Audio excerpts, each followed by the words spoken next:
Communications. Dear Lord, bless this good gathering of professionals and now friends who are trying to do what we think is in the best interest of this community now and for the future based upon the tragedy that happened on December the 25th, 2020. We're doing the best we can, and we appreciate your guidance, and we appreciate your wisdom, and we try to be loyal. Bless our guest who will be here today to give us some wisdom regarding some of the responses to the tragedy on Christmas Day of 2020. In Jesus Christ we pray. Amen. I would like for Captain Oliver to lead us in the Pledge of Allegiance to the flag, please.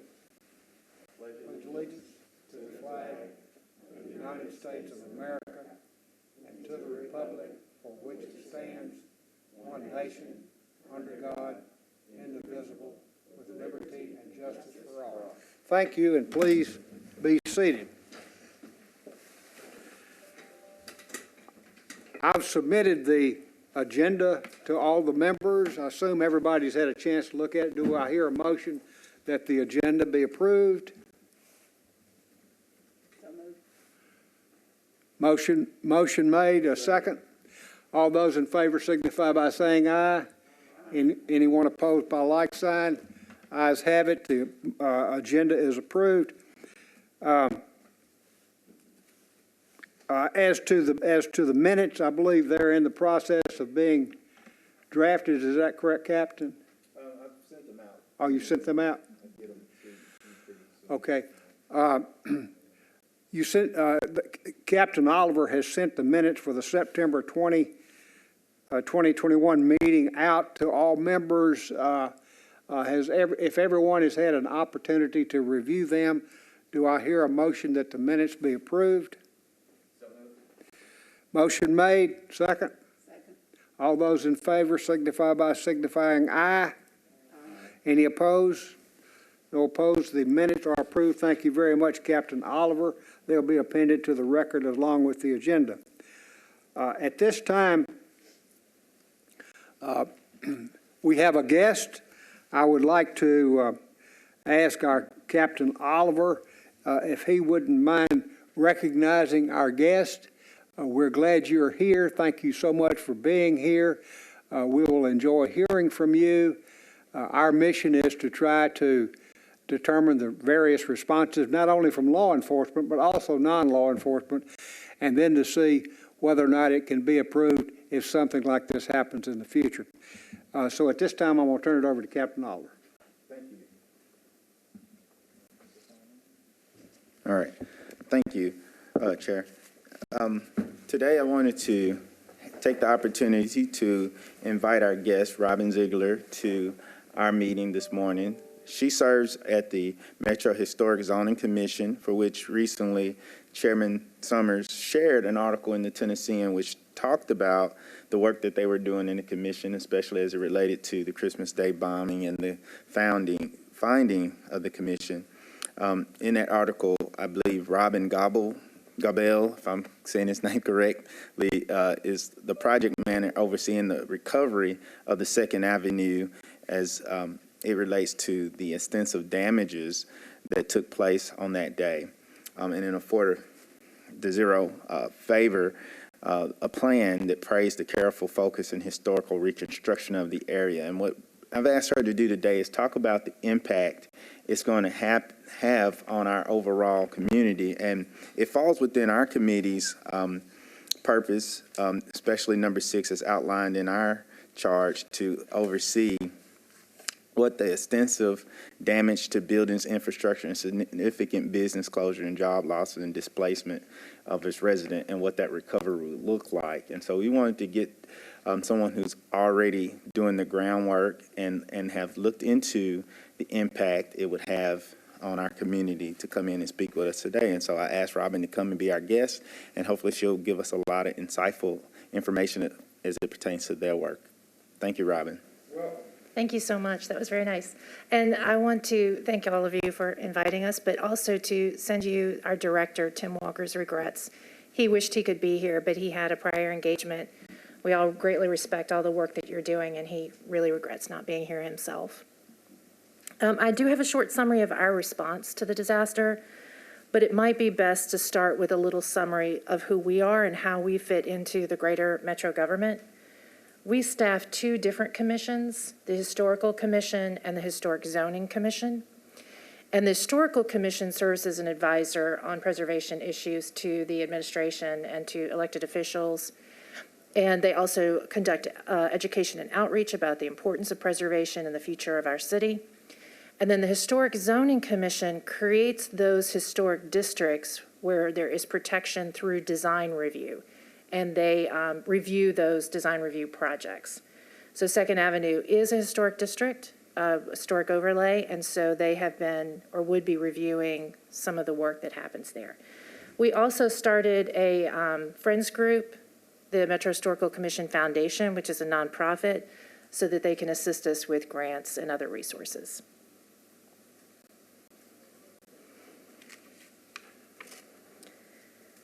And although the bomb was certainly of interest to both commissions, it was of particular interest to historic zoning, again, because it is a historic overlay. The street contained the best concentration of Victorian-era commercial facades in the city, dating from 1870 to 1890. The buildings, which as you know stretch from 2nd Avenue to 1st Avenue, they served as warehouse for goods coming off the river on the 1st Avenue side and as commercial storefronts on the 2nd Avenue side. By the 1970s, however, the buildings were primarily empty and somewhat unloved until the Metro Historical Commission and a variety of different partners worked to revitalize the area with events and grants which encouraged the influx of restaurants, shops, and residential units. So as you well know, it's a very popular site now, both for locals and for visitors, at least that section that's open now. Our first response to the tragedy was to visit and assess what type of damage there was, how extensive it was, and also what kind of resources people were most likely to need in terms of restoring the historic buildings. Two of our commissioners were also able to visit in December and assess. Our first plan of action was to make sure that 2nd Avenue property owners and contractors had immediate access to one dedicated staff member so they knew who to ask for and they could get their answers right away, because our goal, as is everyone in Metro's goal, was to get people back in their homes, get those businesses back open as quickly as possible. I was that dedicated staff person, so all the calls and emails went directly to me, and I issued the permits as quickly as I could. We were very fortunate in that the commission, the Historic Zoning Commission, had given staff several years ago, many years ago, the ability to issue partial and full demolition permits on their own in this situation where there's a safety hazard. So we already had that tool in place, which was nice. We could respond very quickly to people. Another step was to compile every historic photograph of 2nd Avenue and 1st Avenue that we could find and place them into a SharePoint site. We figured that these different property owners, contracts, their architects would be coming to us and wanting to get that information so that they could rebuild. So we worked with the Tennessee State Library and Archives, Metro Archives, Historic Nashville, Inc., and others to compile just everything we could possibly find in that SharePoint. And then it turned out to be a good resource for the media as well. Working with the district and the MHC Foundation, two of our nonprofit partners, a preservation consultant was hired to collect and catalog those features that were on the sidewalk, not off the buildings, but on the sidewalk, that were salvageable. We hope that the owners could reuse them in reconstructing those 4 buildings that are the most damaged, and then some items might be of interest to the Tennessee State Museum for an exhibit. The Public Works Department also assisted us with that, and those items have been temporarily stored, and we now have another group of professional preservation volunteers who are coming together to further go through that and see what's reasonable, what really can be reused or not. Our 2 commissions created a task force of community leaders and former mayors to advise the city as we moved forward, and the district and the MHC Foundation worked in fundraising.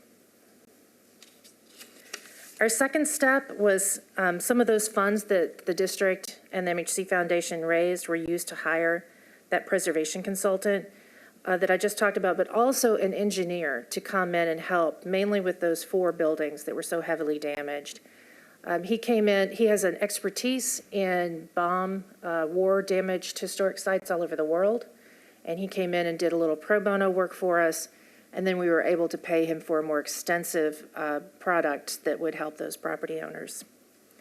So far, we have issued 30 disaster-related preservation permits, and we only expect a small handful going on here in the future, but there will be some more. These permits made up approximately 6% of all of our preservation permits between Christmas and now, and compare that to 2019, where Second Avenue permits, First Avenue permits made up 1% of the permits that we issued. Of course, the 4 buildings that were directly across from the bomb vehicle are the images that we're used to seeing the most. But it's important to remember that many buildings really held up pretty well. And I don't mean to diminish the ongoing stress and angst of the property owners, but in comparison to losing the majority of the building, about 60% of our permits were for what we would consider minor, again, related to losing most of the building. So that was replacement windows, doors, maybe some masonry repairs. So keep in mind, though, that we only review the exterior work. So even those buildings that may have only had window replacements might have had extensive interior work to do as well, but that's not something that we track. Despite the losses, there have been some really great positive outcomes of this. I think sometimes it takes a tragedy like this for people to really appreciate the importance of preservation and what it means to the city going forward. So that has happened. It has strengthened our partnerships that we already had with nonprofits, but also with other Metro departments. And most importantly, it has pulled together the energy and talents of a great diverse group of Nashvillians to not only preserve, but also improve this area. If the city is able to implement the plan suggested by ULI, the Civic Design Center, and the Planning Department, it will no doubt mean a second revitalization for Second Avenue, and more importantly, the riverfront. In terms of lessons learned, we think it would be useful to have a plan in place for Metro to step in and provide immediate stabilization for historic buildings, especially in the downtown area where those buildings have shared walls with other buildings or are very close to other buildings. We think if we had been able to step in and do that immediately, that more of those 4 buildings that were the most damaged may still be here. You know, it's impossible to say for sure, but some sort of plan in action, and that may be an ordinance, it may be some pre-work with the legal department, so that that's in place and that Metro can jump in quickly and take care of that need. We also think it might be helpful, and this may be through a nonprofit partner, to have a insurance guru, as I'm calling it.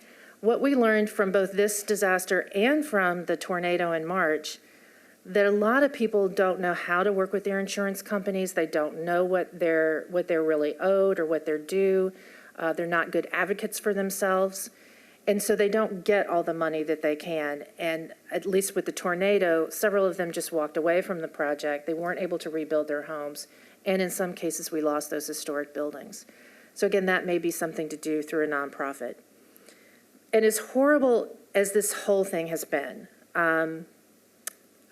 we are so impressed, but not surprised, to see how all Nashvillians have come together once again to not only help with the immediate needs, but also to envision a better future for this district. So I'm happy to answer any questions you might have. Questions by the commission?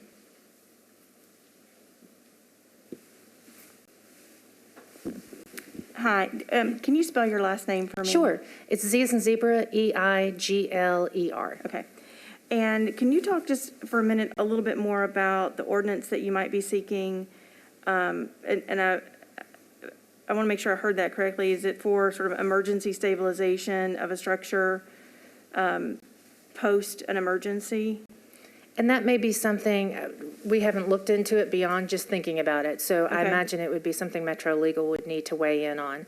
So I'm just guessing it may be legislation that would empower Metro to do that. It may not even be needed. I'm not really sure.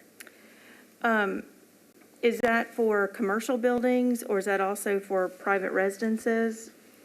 I think of course, we're looking at historic buildings, especially those that are super significant. But the first thought is the downtown core, because they are whether they're residential or commercial, because they're physically close to each other.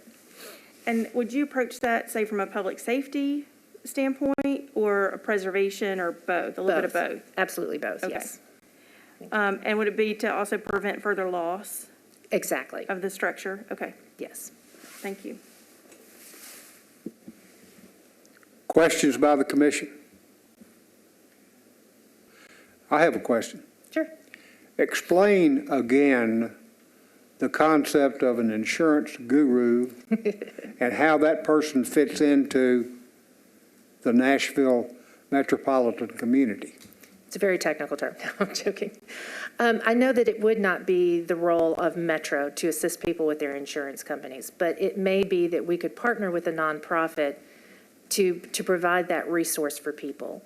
And the idea would be that it's someone who knows enough about insurance that can look over someone's policy, not in depth, but at least quickly, to kind of give them an idea of how much they're really owed, what their insurance policy really does cover or not, and to help them move through the process more quickly.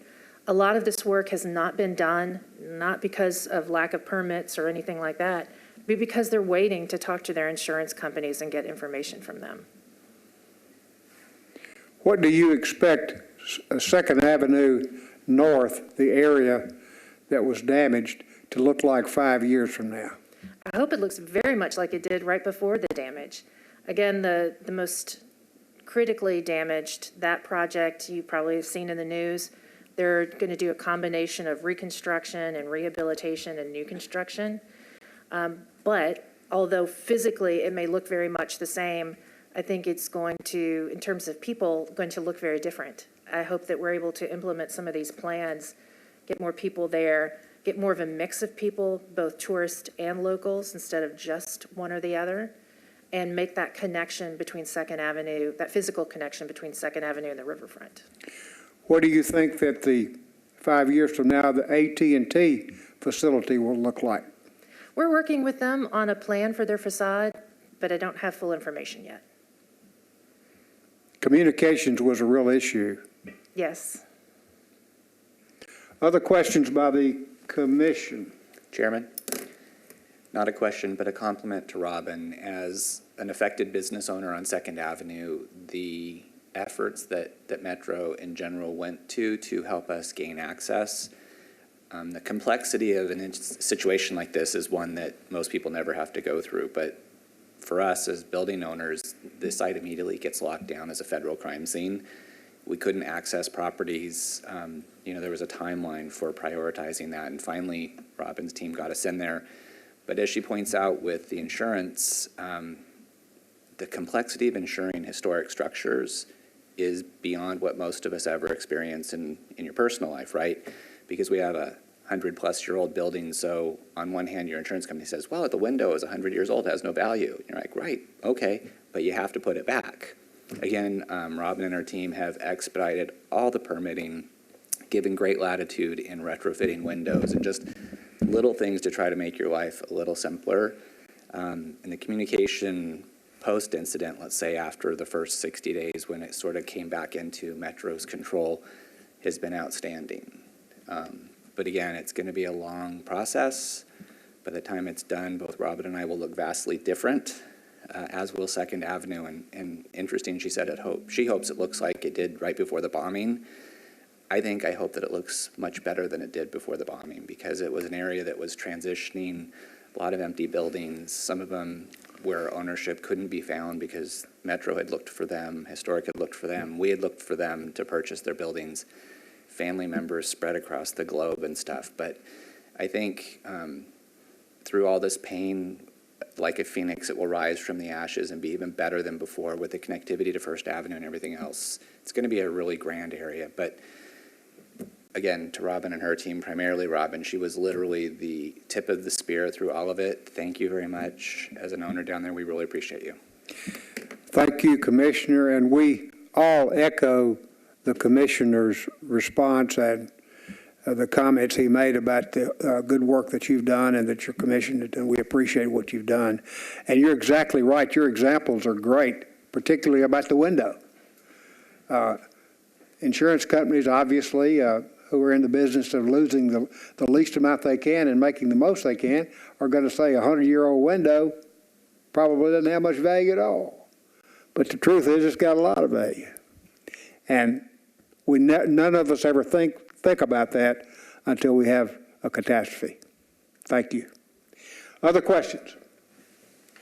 Yes, Captain. Yes, Robin, thank you again for attending this meeting this morning. And Daryl had kind of mentioned it, and what I'm looking at in this question is it pertains to the damages and the infrastructure, and you might not know the specific, but it seems like there's a combination of insurance and a combination of investment back from city dollars to get things back up and running. But when I'm looking at the significant cost of the disruption caused by this bombing, is there an estimate to what it will cost us, and then the loss for businesses that's had to stop, the employment that was lost, all those things that we consider, and even as you mentioned about the tornadoes, the displacement of residents and whatnot?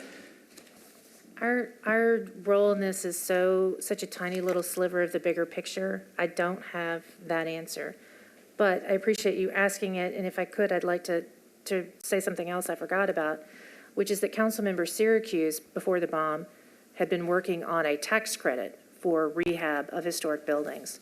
And then that had been pushed aside for a little while. Then this happened, and he was able to pull that back out again. So now we have this really great incentive for the rehab of historic buildings. Thank you. Other questions? Thank you very much for attending Thank you. today. We appreciate what you do, and we appreciate you. Thank you so Appreciate all that much. you're doing. Thank you.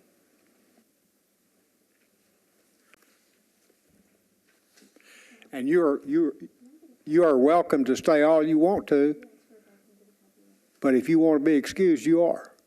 Thank you. Mr. Chair? Yeah. Robin, is there any way possible we can get a copy of the PowerPoint for the committee? Absolutely. Is it all right if I just email it to you? Yes, ma'am, and I'll Great. share it. Thank you. Thanks. Thank you.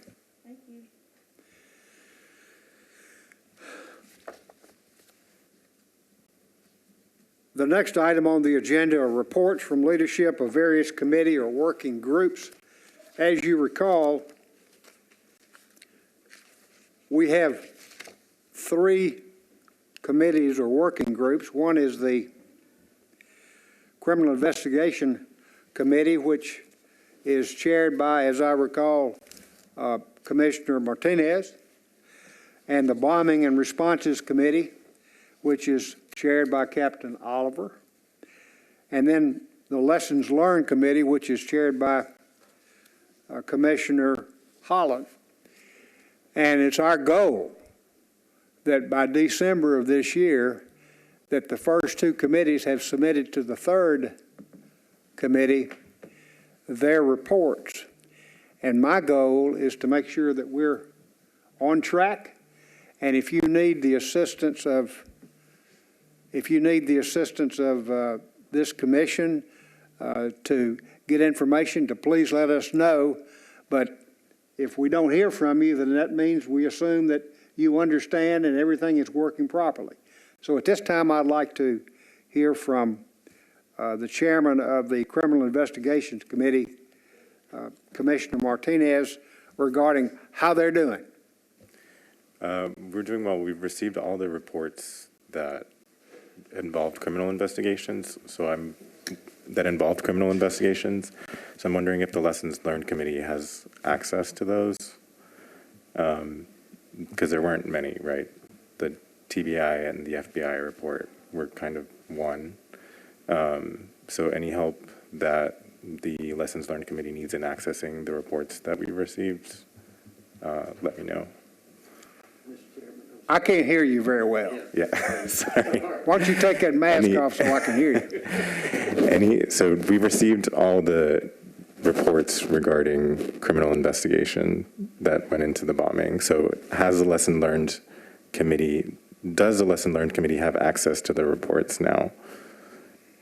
And if so, how can we facilitate that process? Meaning you want, let me make sure I understand, because I know I'm 47, but my hearing is gone. Do you want me to provide some reports to you, or are you trying to find out if we want your reports? Do you have our reports? Yes. I do not. Be happy to take them, though. Yeah. Or do you need help locating them? They were uploaded to the website, I think. Do you? You mean the SharePoint? The SharePoint, yes. Okay. I don't think anything's been uploaded for about a month. My links are broken, and we're working with Metro IT to get those Got it. back up and running, so I don't think anything's been added. And I can certainly, once that link is reestablished, I could email the commission and let them know that there are new documents waiting and have been uploaded. And that's the report. Happy to help wherever we can with the Lessons Learned Committee, since we've received those reports as well.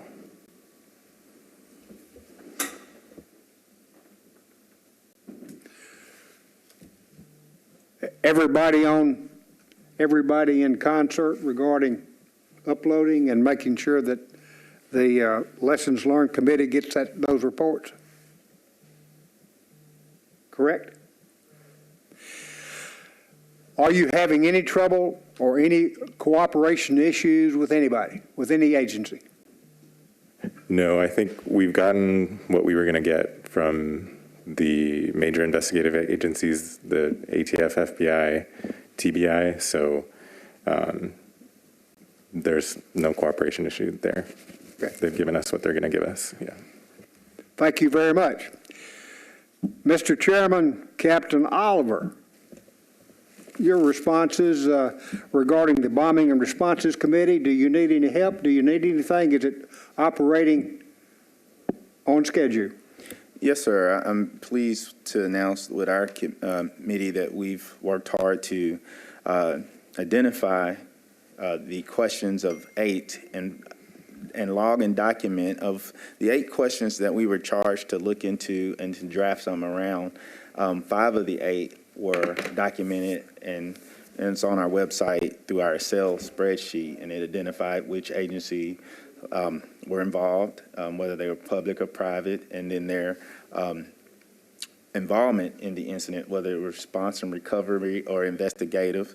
We also identified through having guests over the last several months who were the primary offices of responsibility who led the investigations. And so we got those questions answered. And today, having the Historic Planning Commission come in to give insight to question number 6 was really looked at the extensive damages to the area. Today, I think we're in a good place to wrap up our work, and we're already started the first part of our draft to submit, hopefully by next month, so we're ahead of schedule. To the lessons learned? To the lessons learned, yes, sir. Good. Thank you very much for your report. Are there any people, witnesses, or other responses that we need to call for the next meeting? And if so, let me know. The courts, have we heard anything back from the courts? No, we haven't. What Commissioner Holland's talking about is that the administrative officer of the courts informed me early on when this commission was started that a lot of people did not know how disruptive the bombing was to entities like the court system and the judiciary. And so I would suggest that that we invite Debbie Tate or whoever they want to have as a representative to come to the next commission meeting to explain their predicament. Are there any others? Do you want to invite them, or you want me to invite them? I can invite them. Or Miss Margie? Thank you. That's fine. Ms. Margie will invite them. And you might want to just copy in the new Chief Justice page and see if he wants to add somebody to that. Okay, I'll do that. I'll tell you what, when you invite them, if you send them an email, send me a copy, and then I'll chime in too. Okay? All right, any others? All right, what about AT&T? Say what? AT&T. I think that'd be good. What about it, Captain Oliver? What about AT&T? Major issues regarding communication, as I understand it. We haven't heard from them, and I haven't reached out to them, and I think it would be good to hear from them. Yeah. Does anybody, does someone know someone from AT&T who would be a point of contact? It's been a while, but I think Joelle Phillips is the president of AT&T Tennessee. Yes, she is. I think I'm not she- sure if that's still true. I used to practice law down at Tennessee Regulatory Authority. Is Jim Spears still with AT&T? He could help us. I'll take it on myself to discover that person and invite him or her. Any others? Any others?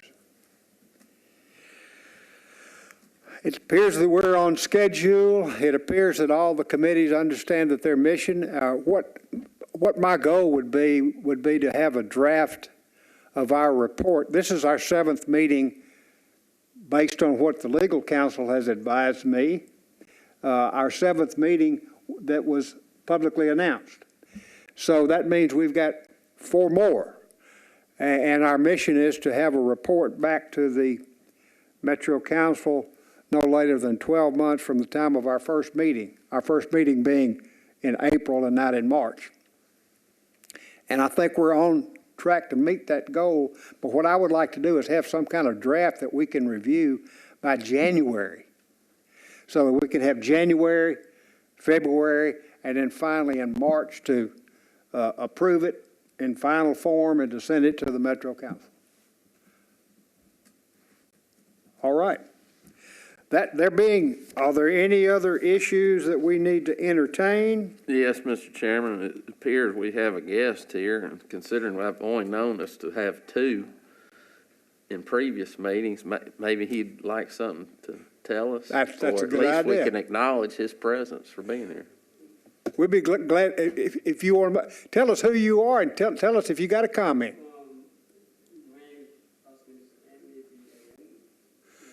Come on up here just a little bit if you don't mind, and push that right button that will turn red.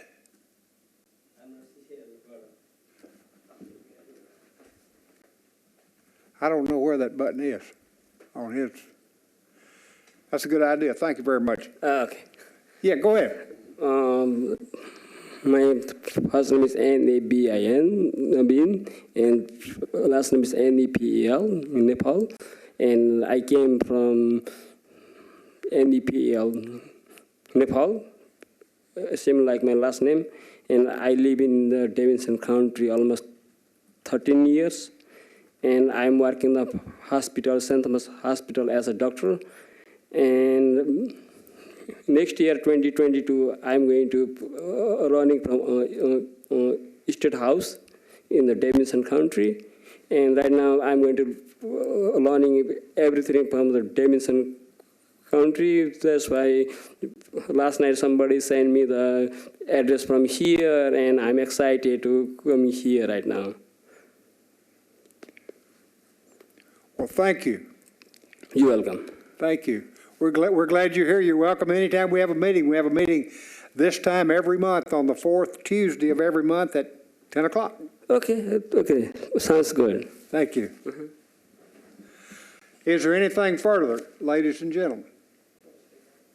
Yes, ma'am, Commissioner. Thank you, Chair.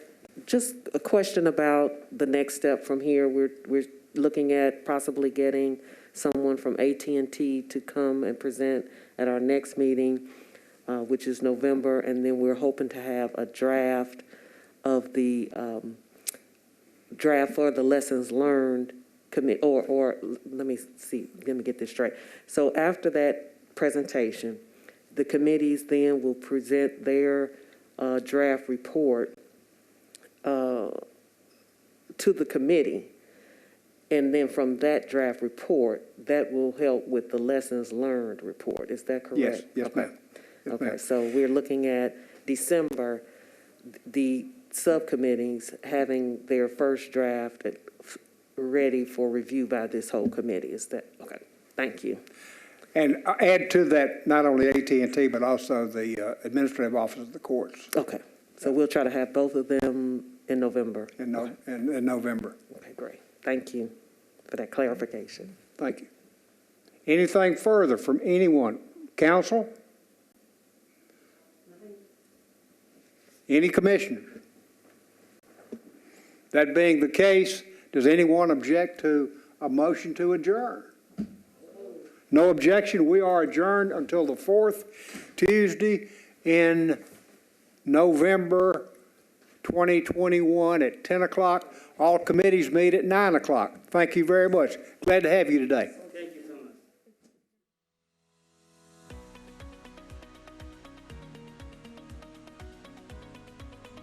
This has been a service of the Metro Nashville Network. If you would like to see this presentation again, or for more information on this and other programs, visit nashville.gov.